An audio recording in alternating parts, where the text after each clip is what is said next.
माँ, माँ, माँ। कौन? किससे मिलना है? सावित्री देवी यहाँ रहती है ना? सावित्री देवी? ओह, वो बुढ़िया जो पहले यहाँ रहा करती थी। जी हाँ, मेरी माँ है। तुम सावित्री देवी की लड़की हो? जी। तुम्ही ने बैंक से 10 लाख रुपए उड़ाए थे। खैर, जो किया था अच्छा किया था, लेकिन उस बुढ़िया के लिए कोई इंतजाम नहीं कर सके। और आज आए हो माँ को पूछने के लिए। वो बेचारी गम में पागल होकर मारी मारी फिरती रही और एक दिन ट्रक के नीचे दबकर मर गई। मर गई?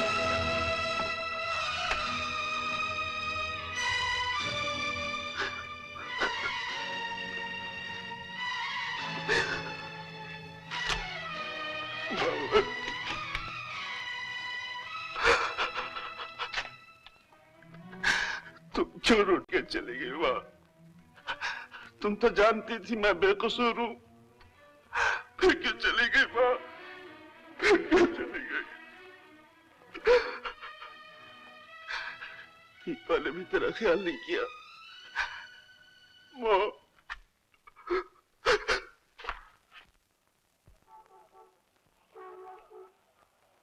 ए बाबू, किसको मिलना है? दीपा है ना घर में? कौन दीपा? यहाँ पर दीपा को कोई नहीं। ये बैरिस्टर अमरनाथ का बंगला है।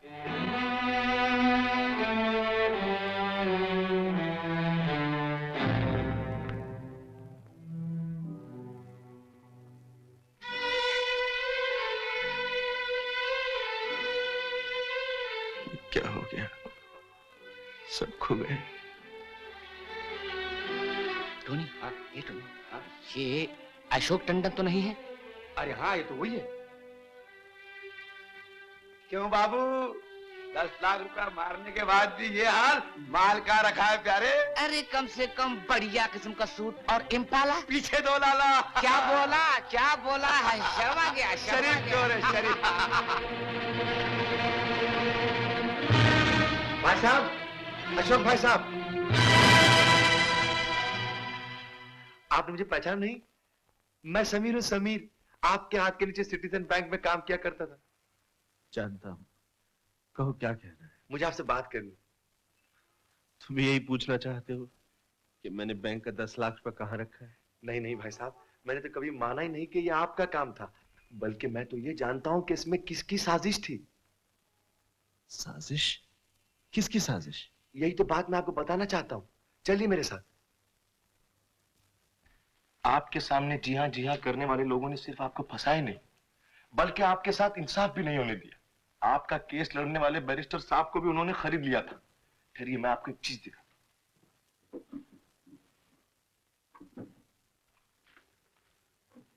ये देखिए।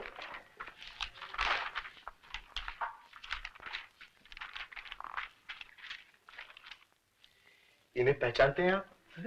ये तो जगत बाबू है।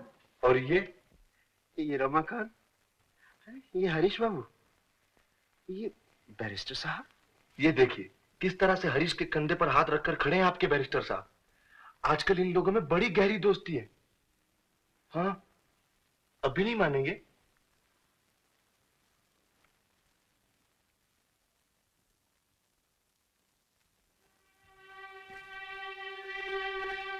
मैं समझ गया समीर। जिस कुत्थी को मैं 7 साल तक न सुलझा सका, आज तुमने सुलझा दी। अब पता चला ये सब क्यों हुआ, कैसे हुआ। मेरे हाथ में साबुन का झाग कहां से आया था?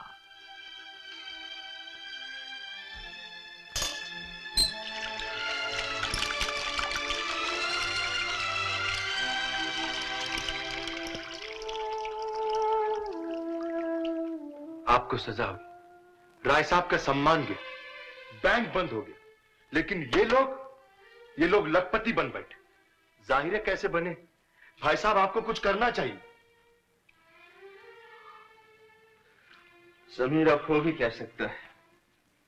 जो होना था सो हो गया। मैं तो सजा भी काट के आ गया। अच्छा भाई, मैं चलता हूँ। चलिए ना, हमारे घर चलिए। मैं अक्सर घर में आपका जिक्र करता हूँ। कुछ दिन हमारे साथ रहिएगा।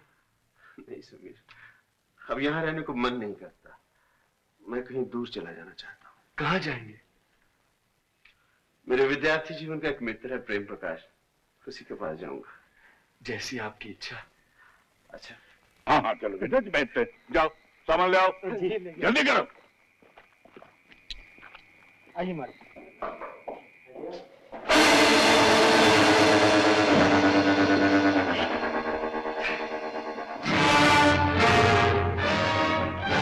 किसी गाड़ी के नीचे छुपा देते, कल केशव रात में जाएंगे। बहुत दिनों तक रोज देख लिया, अब 2 दिन बाद केशव बातों भी किसी राजा साहब से कम नहीं होंगे। बिल्कुल।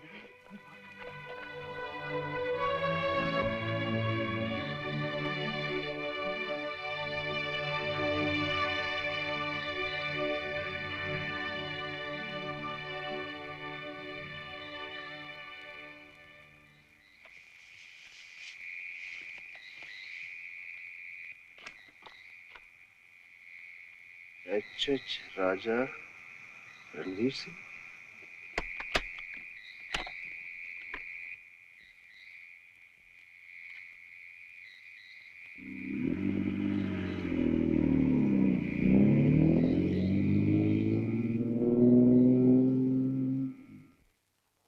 तुम दोनों अच्छी तरह से जानते थे कि उस अटैची में कौन से कागजात हैं, फिर भी उस सामान से और कुछ नहीं छूटा। वो अटैची क्यों छूट गई? क्या पता कैसे छूट गई, हमने तो अपने समझ से सारा सामान गाड़ी में रख दिया। बकवास बंद करो, सीधी तरह से बता दो वो अटैची कहाँ है, वरना तुम्हारी खाल खिंचवा देंगे। नहीं मामा जी, हमें वाकई कुछ पता नहीं है। हुजूर, क्या है? आपसे बाबूजी मिलना चाहते हैं। कह दो इस वक्त हम नहीं मिल सकते। जी वो कहते हैं जरूरी काम है। जाओ ले आओ। इंस्पेक्टर, ये लोग ऐसे कबूल नहीं करेंगे। मेरे ख्याल से एक बार डाक बंगले जाकर तलाश कर दें, शायद। आप चाहते हैं तो तलाश कर आइए, लेकिन खाली हाथ लौटना पड़ेगा। हम जानते हैं ये लापरवाही का काम नहीं, इन लोगों की बदमाशी। हुजूर,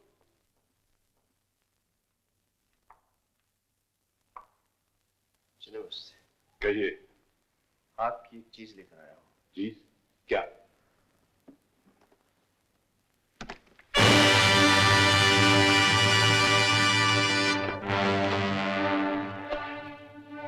ये आपको कहां से मिली? जी डाक बंगले के पीछे एक झाड़ी में पड़ी हुई थी। झाड़ी में? झाड़ी में कैसे पहुंची? 2 आदमी इसे वहां छुपा कर आए। आप उन्हें पहचान सकते हैं? जी नहीं, बहुत अंधेरा था, मैं उनकी शक्ल तो नहीं देख सका, लेकिन उनकी बातचीत में 2 नाम जरूर सुने थे। क्या नाम है? वो लोग कह रहे थे कि 2 ही दिन में केशव और माधव किसी राजा से कम नहीं रहेंगे। सुन लिया इंस्पेक्टर, इन दोनों बदमाशों को हमारी आंखों के सामने से ले जाइए। मामा जी माफ कर दीजिए, मामा जी ले जाइए।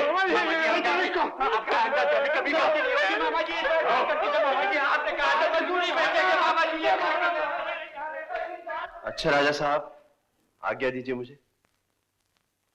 आप रहते कहाँ हैं? जी यहाँ तो मैं परदेसी हूँ, अपने एक मित्र से मिलने के लिए आया था। कौन है वो? जी वो यहाँ पर फॉरेस्ट ऑफिसर था, उसका नाम प्रेम प्रकाश है। प्रेम प्रकाश? ओ, यहाँ आकर पता चला वो नौकरी छोड़कर चला गया है, इसीलिए डाक बंगले रहने के लिए गया था। उजागर, जी हुजूर। बगल वाले कमरे में साहब के लिए ठहरने का बंदोबस्त कर दो। नहीं नहीं राजा साहब, आप तकलीफ मत कीजिए, मैं चला जाऊंगा। आप थके हुए हैं, आज कम से कम यहीं ठहर दादाजी जाइए, आराम। चलिए ना, हमको नींद आ रही है। हाँ बेटा जरूर जरूर, चलो बेटा चलो। अच्छा चलिए सर।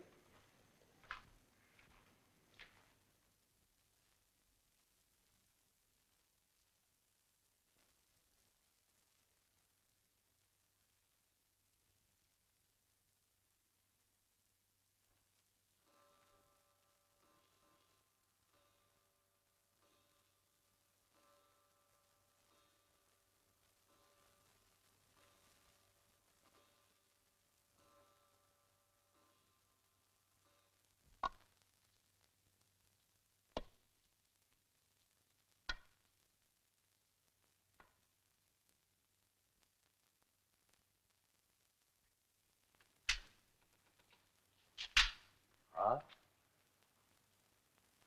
अभी तक सोए नहीं? नींद नहीं आ रही। नई जगह होने की वजह से क्या? नहीं, बिस्तर बहुत नरम है। हमें भी नींद नहीं आ रही। बार बार एक ही सवाल उठ रहा है। अच्छा, आप जो अटैची लाए थे, मालूम है उसमें क्या था? जी हाँ, जानता हूँ उसमें रुपए थे। पड़ी हुई रकम थी, लेने को दिल नहीं चाहा? ये तो नहीं कह सकता कि दिल नहीं चाहा, पर अभी तक मन में नेकी है राजा साहब। कितने रुपए थे मालूम है? जी मैंने गिने नहीं। 80,000 रुपए थे। लेकिन हमारे भांजे सिर्फ इतनी सी रकम के लिए दगाबाजी पर आमादा नहीं हुए थे।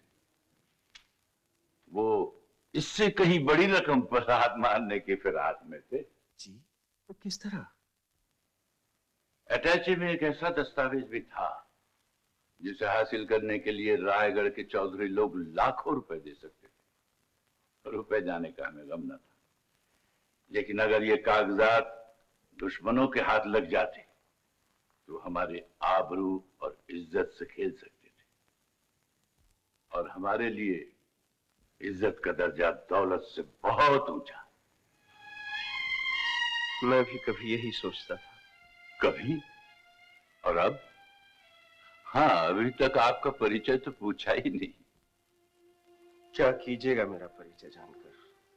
जिसे रुपयों का कोई लालच नहीं, उसके मुतालिक जानने की ख्वाहिश होती ही है।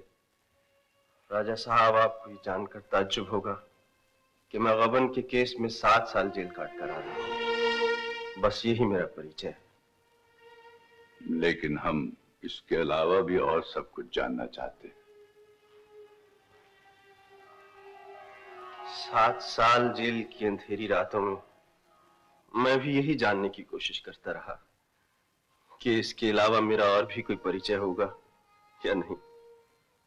कहाँ मैं ये मानता था इज्जत के बगैर इंसान का जीवन मृत्यु समान है, और कहाँ आज मैं अपनी इज्जत भी खो बैठा।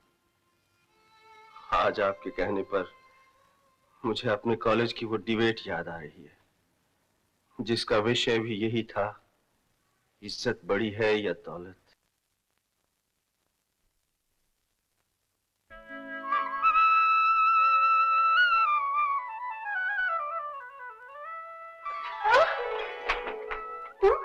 On education. अरे, मैं तो समझा था मैं अपनी पढ़ाई खत्म कर चुका हूँ। तुम मुझे और पढ़ाना चाहती हो? तुम्हें नहीं, बच्चों को। बच्चों को? अभी से ये तैयारी? मजाक की बात नहीं। मैंने तय किया है कि मैं एक स्कूल खोलूंगी। स्कूल? वरना फिर मेरा समय कैसे बीतेगा? तुम तो ऑफिस चले जाया करोगे, इसलिए सोचा है एक स्कूल खोल लूंगी तो मेरा समय भी अच्छी तरह बीतेगा और एक भला काम भी हो जाएगा। Very good. अशोक, ये मेरी बहुत दिनों की इच्छा है। दीपा, आइडिया सचमुच बहुत अच्छा है। मेरा भी जी चाहता है अपनी नौकरी वोकरी छोड़कर तुम्हारे साथ पढ़ाने लग जाऊंगा। मगर श्रीमान जी, पहले नौकरी करो तो। वही तो करने जा रहा हूँ। कहाँ? कब से? ये देखो।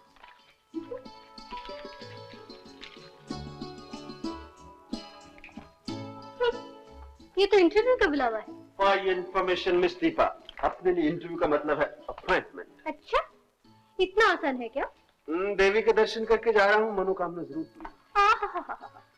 देवी पर इतना विश्वास है? बेशक। मगर ये खाली हाथ देवी दर्शन? मन्नत पूरी होते ही भेंट चढ़ा दूं। क्या भेंट मानी है? तुम बड़े वो वो हूँ या ये हूँ, ये बाद में पूछूंगा। इस वक्त इंटरव्यू के लिए देर हो रही, मुझे जल्दी जाना है। अच्छा, गुड लक। अच्छा, थैंक यू।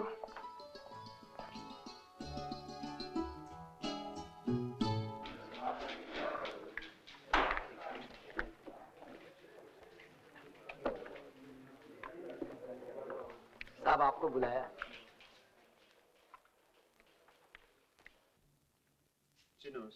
आए, बैठ।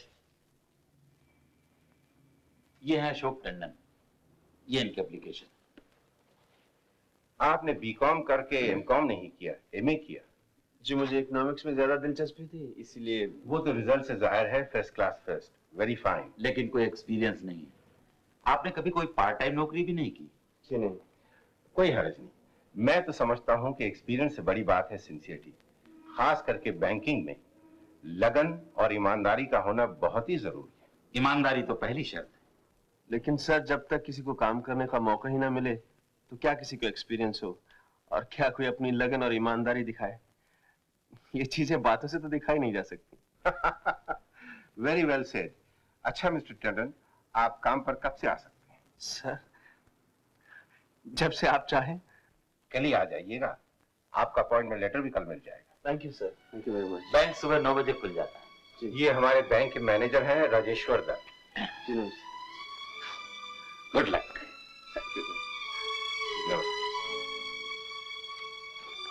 The boy looks very promising. Yes sir.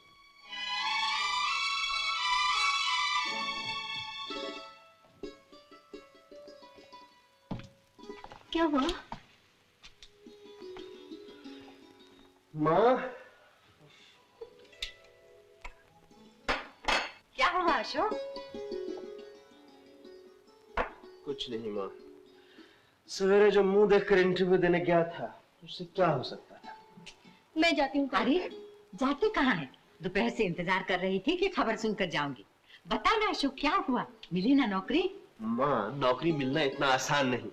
4-6 जोड़े जूते घिसने पड़ते हैं, धूप में बाल सफेद करने पड़ते हैं, तब जाकर कहीं नौकरी मिलती है। और लोगों की समझ में मैं किसी लायक हूँ भी नहीं। इनकी नौकरी लग गई है ताई जी, इसलिए इतना भाव खा रहे हैं। इतना मिजाज अच्छा नहीं है, समझे? अरे अरे देखो ना, सुन तो, ये कैसी बातें हैं। इतने बड़े हो गए तुम लोग, लेकिन अभी तक बचपना नहीं गया तुम्हारा। मेरे तो समझ में नहीं आया कि माँ, मुझे नौकरी मिल गई है। सच? शरीर कहीं का। और नौकरी भी बैंक में मिली है माँ। माँ, मुझे आशीर्वाद दो, मैं अपनी जिम्मेदारी निभा सकूं। बेटा, माँ तो हर सांस में बेटे को आशीर्वाद देती है बेटा। अच्छा हुआ तुझे नौकरी मिल गई। अब बस दीपा को बहू बनाकर इस घर में ले आऊं, मेरी सारी आशाएं पूरी हो जाएंगी। माँ, मैं अभी शादी नहीं करूंगा। क्यों रे? देखो ना, पिताजी की मौत के बाद हमें कितने दुख उठाने पड़े। मकान तक बेच देना पड़ा, और तुमने खुद रूखी सूखी खा के मुझे पढ़ाया लिखाया, इतना बड़ा किया। पहले घर के हालात अच्छी करूं, फिर शादी कर लूंगा। बेटा, जिंदगी का क्या भरोसा, आज हूँ कल रहूं ना रहूं। माँ, ऐसी बातें मत करो।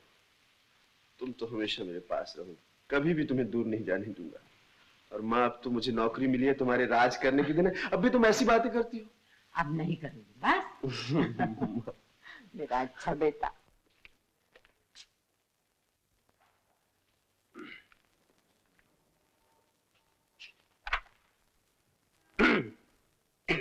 क्यों साहब, आप तो काम में इतने खोए हुए हैं कि नजर भी नहीं उठाते।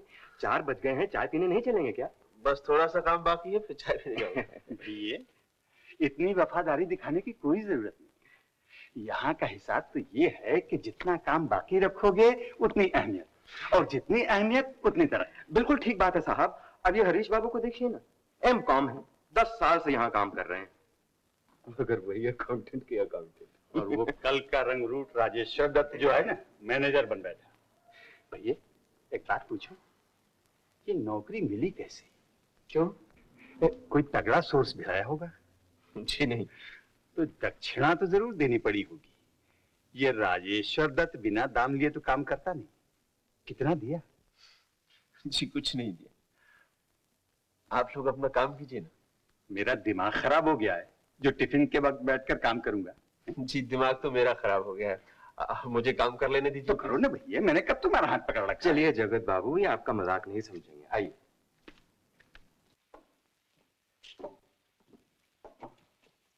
क्या बात है अशोक, ये लोग क्यों आए हैं?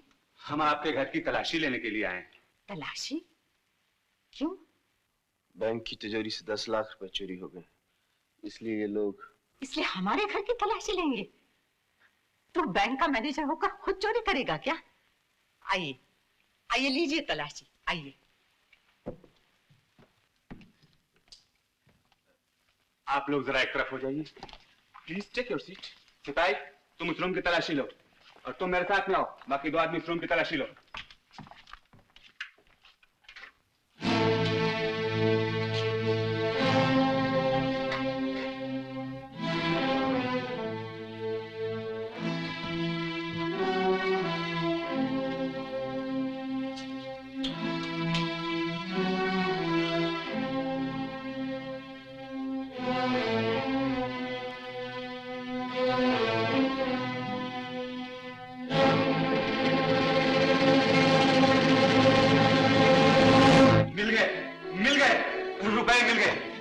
ये देखिए, अलमारी के पीछे 5 गड्डियां छुपी हुई रखी थी। सिपाही, और अच्छी तरह तलाश करो, शायद बाकी रकम भी यही कहीं छुपी हुई रखी होगी। सिटीजन बैंक की स्लिप। ऐसा नहीं हो सकता, मेरा बेटा चोरी नहीं कर सकता। अशोक, बोल ये पैसे कहाँ से आए? तूने चोरी किया है? नहीं माँ, मैंने चोरी नहीं की। तो मेरे पैसे कहाँ से आए? बोल, बोलता क्यों नहीं? तूने चोरी की है? चोरी की? क्यों? क्यों? क्यों? क्यों?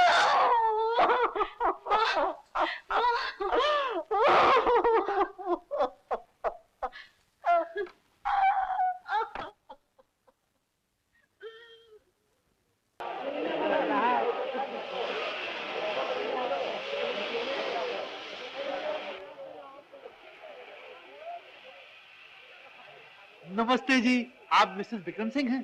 ठीक है, देखो जी की कह रहे हैं लोफर। ठीक है ना है? माफ करना भाई साहब, आप मिस्टर विक्रम सिंह हैं? नहीं है, मैं विचित्र सिंह है।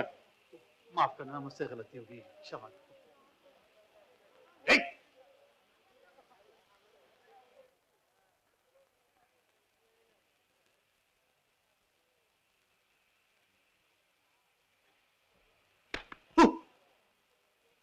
आप ही का नाम प्रेम प्रकाश है? यस, फरमाइए।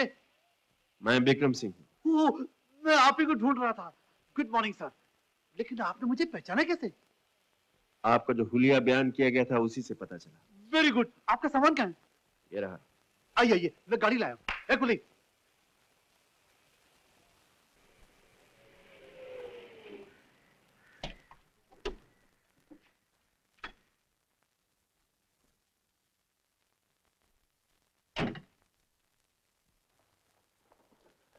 आइए सर।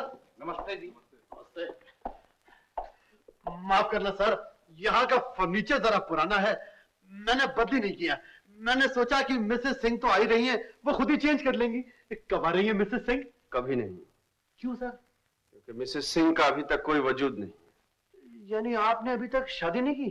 जी नहीं। वेरी गुड सर, मैंने भी अभी तक शादी नहीं की। मेरा ख्याल है हर बुद्धिमान आदमी को शादी नहीं करनी चाहिए। मेरा तजुर्बा तो ये कहता है कि इन लड़कियों के साथ शादी करना तो यूं समझो कि आप हैं तो मुझे मार। आप ठीक कह रहे हैं। अगर आप सुने तो मैं भी कुछ कहूँ? जी हाँ।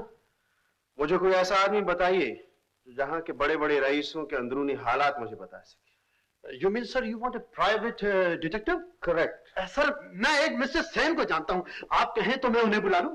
जी बुलवा दीजिए। दूसरी बात ये कि यहाँ पर एक सिटीजन बैंक हुआ करता था। Citizen bank? हाँ सर, मैं अच्छी तरह से जानता हूँ। वहाँ एक मेरा दोस्त काम करता था, बेचारे के साथ बड़ी ट्रेजेडी हो गई। बैंक में चोरी हो गई थी और उस पर झूठा इल्जाम लग गया।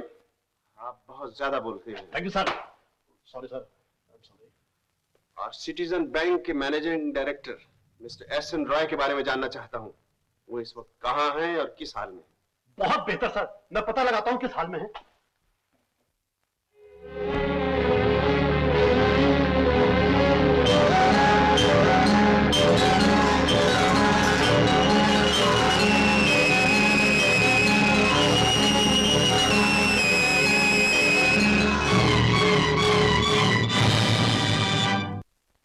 पाप का नाश हो, पाप का नाश हो, पाप का नाश हो। मूर्ख, इस अखबार में बीते हुए कल की बात है, आने वाले कल की बात हमसे पूछ। क्या मतलब? आप क्या कहेंगे? झूठ समझता है, लाल बाबा को झूठ समझता है। तू समझता है चुटकी बजाते ही जो तुझे लाखों की जायदाद मिली है तेरी बेईमानी की वजह से मिली है। नहीं, सब तेरी किस्मत के जोर से मिली है। हाँ, सच बात है। हाँ, और सुन, तेरी किस्मत का सितारा फिर से चमकने वाला है। तेरा कुबेर योग आ रहा है। बोल तो बता दे। हाँ महाराज, जरूर बताइएगा महाराज, जरूर बताइएगा। तुझे जल्दी ही एक खबर मिलेगी। एक कंपनी के शेयरों का भाव बढ़ रहा है। बढ़ता ही रहेगा। बढ़ता ही रहेगा। जितने शेयर हो सके खरीद लेना। खरीद लूंगा। और ठीक 2 दिन के बाद बेच देना। बेच दूंगा।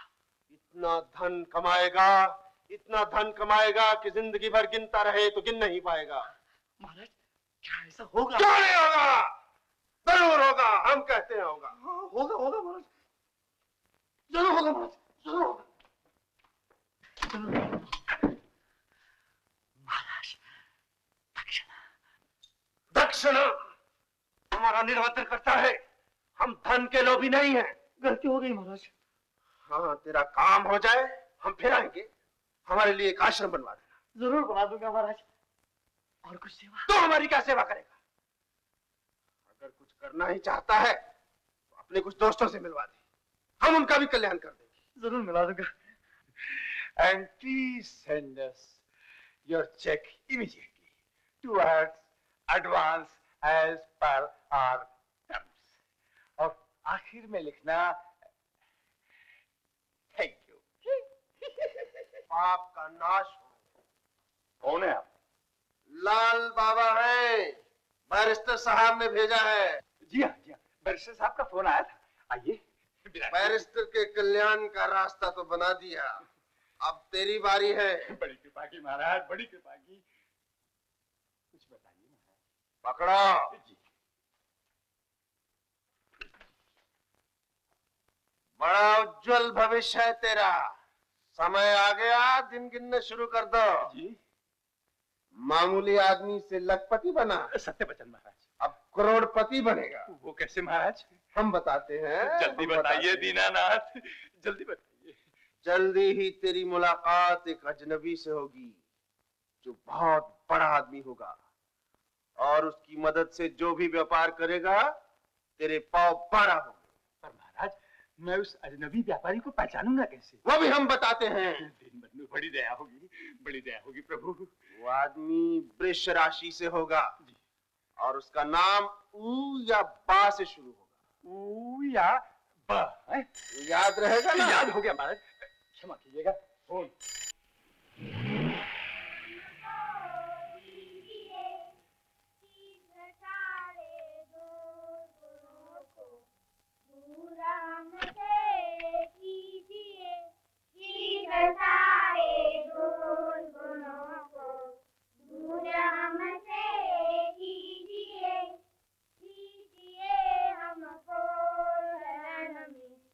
हम सदाचारी बने, लीजिए हमको शरण में। हम सदाचारी बने।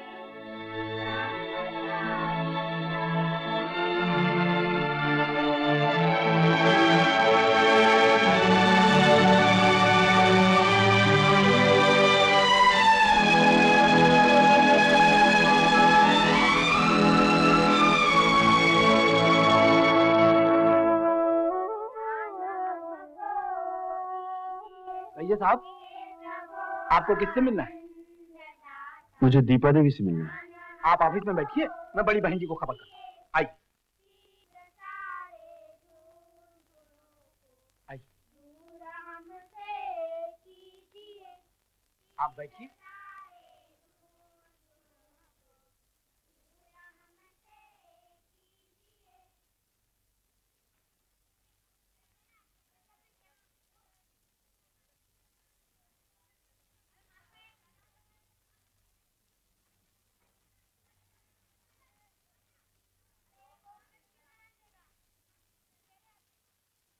आप मुझसे मिलने आए हैं?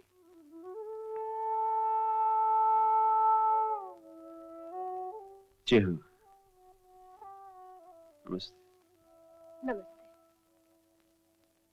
बैठिए।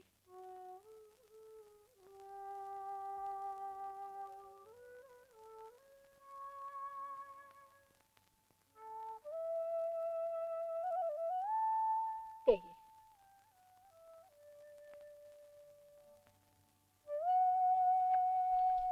इस छोटी सी उम्र में इतनी सादगी बड़ी हैरानगी की बात है। मैं विधवा हूँ।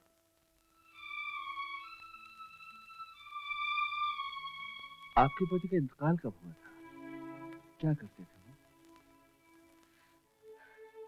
जो अब नहीं है उनकी बात ना ही करे तो अच्छा है। मेरे पूछने से अगर आपको दुख हुआ हो तो मैं माफी चाहता हूँ। आपको कुछ काम था मुझसे? जी नहीं, मैं इधर से गुजर रहा था, आपको स्कूल बहुत खूबसूरत लगा, देखने चला है। कब से चला रही हैं आप ये स्कूल? 4 साल हो गए। शहर से दूर गांव में विद्या का प्रचार करके वाकई अब बड़ा नेक काम कर रही हैं। मेरी भी तमन्ना थी मैं भी ऐसा ही कुछ स्कूल चलाऊं, लेकिन पूरी ना हो सकी। और कुछ तो नहीं कर सका। अब जी चाहता है आप ही की कुछ मदद करूं। मदद? कैसी मदद? यही आपके स्कूल के लिए 10-15 हजार रुपए चंदा, और फिर आपके साथ मिलकर। माफ कीजिएगा, हम वो नहीं ले सकते। आज पहली बार सुना हूं कोई स्कूल चंदा लेने से इनकार कर रहा है। अपनी अपनी सिद्धांत की बात है। मैं ये समझती हूँ कि हर किसी से दान लेने में सम्मान नहीं रहता, है ना? लगता है आपके पति काफी रुपया छोड़ गए हैं, जो आपको छोटा मोटा चंदा लेने की जरूरत महसूस नहीं होती। देखिए, मैं आपसे बहस नहीं करना चाहती, पर एक बात जरूर पूछूंगी। आप बार बार ऐसी बात क्यों छेड़ते हैं जिसका संबंध मेरी निजी जिंदगी से है? अगर बुरा ना माने तो जान सकता हूँ अपनी निजी जिंदगी छुपाने की कोई खास वजह है? कुछ भी हो, पर आपसे ये सब बातें करने जैसा परिचय मेरा नहीं है। परिचय हो भी तो सकता है। क्या जरूरत है? दरअसल आपको देखकर एक लड़की का ख्याल आ गया, जिसे देखे हुए एक अरसा हो गया है। सोच रहा था कहीं आप वो तो नहीं। अब तो आप जान ही गए होंगे कि मैं वो नहीं हूँ। जी हाँ, आप वो नहीं। तो मुझे और भी काम है, और मैं शराफत भी नहीं छोड़ना चाहती, इसलिए आप अगर जा रहा हूँ। ठीक है दीपा, मैं समझ गया तुमने माँ की देखभाल क्यों नहीं की। तुम मेरा इंतजार नहीं कर सकी। मैं तुम्हें कभी माफ नहीं करूंगा, कभी नहीं।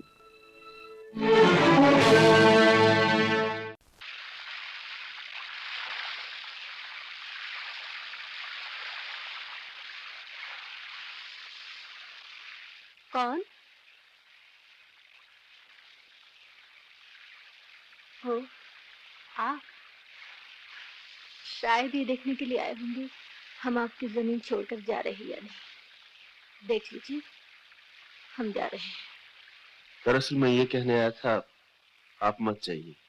क्या मतलब? मतलब ये आप यहीं रहिए, अपना स्कूल चलाइए। आप क्या समझते हैं कि हम आपके हाथों के खिलौने हैं? जब मर्जी कहेंगे रुको, जब मर्जी कहेंगे जाओ, और हम आपका हुक्म मानते रहेंगे? देखिए, मुझे गलत मत समझिए, मैं अपनी गलती सुधारना चाहता हूँ। आप मुझे माफ कर दीजिए।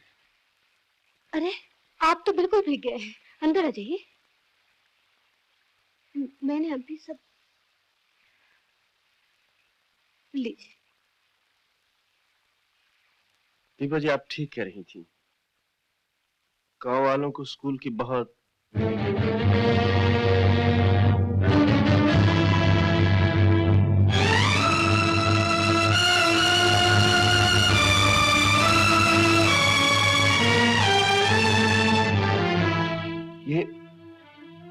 यही है आपके? जी हाँ, मेरे पति थे। भगवान तेरा लाख लाख शुक्र है, बहुत बड़े गुनाह से बच गया मैं। क्यों? आप इन्हें जानते थे? जी हाँ, मैं इन्हें बड़ी अच्छी तरह से जानता था, मेरे अच्छे दोस्तों में से थे। लेकिन जहां तक मेरा ख्याल है, उनकी शादी तो नहीं हुई थी। समाज जिसे गठबंधन कहता है वो जरूर नहीं हुआ था, पर मन के बंधनों में तो हम बंध ही चुके थे। मेरे लिए यही मेरे पति थे। इसीलिए इतना बड़ा त्याग, ये तो कोई सोच भी नहीं सकता। दीपा देवी, अनजाने में मैंने आपको बहुत दुख दिया, इसके लिए आपसे एक बार फिर माफी चाहता हूँ। क्यों भी आपने बहुत दुख उठाए हैं, ये सोचकर वाकई दुख होता है, एक नेक और बेकसूर इंसान को किसी तरह बचाया ना जा सका। मैंने तो अपनी तरफ से पूरी कोशिश की थी। अपने वकील के कहने पर पानी की तरह पैसा खर्च किया। पैसे के लिए अपने पुरखों का मकान तक गिरवी रख दिया। फिर भी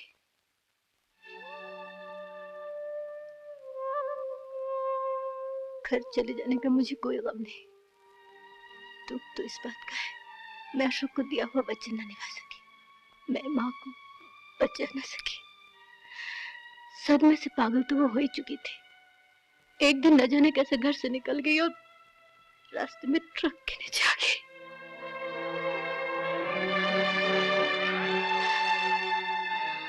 अशोक पर ना जाने क्या गुजरी होगी। मुझे नहीं मालूम था, क्योंकि उसके बाद मैं अशोक से मिलने नहीं जा सकी। जाती भी तो कैसे? मुझे देखते माँ के बारे में जरूर पूछते, और मैं ना तो झूठ बोल पाती ना उनका दुख बढ़ा पाती। ये सब मेरा दुर्भाग्य है। नहीं तो इस दुनिया में अकेली मैं क्यों बची रहती।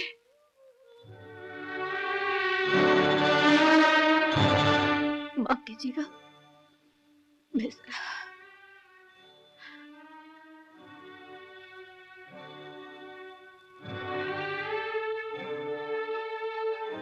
आप रो रहे हैं?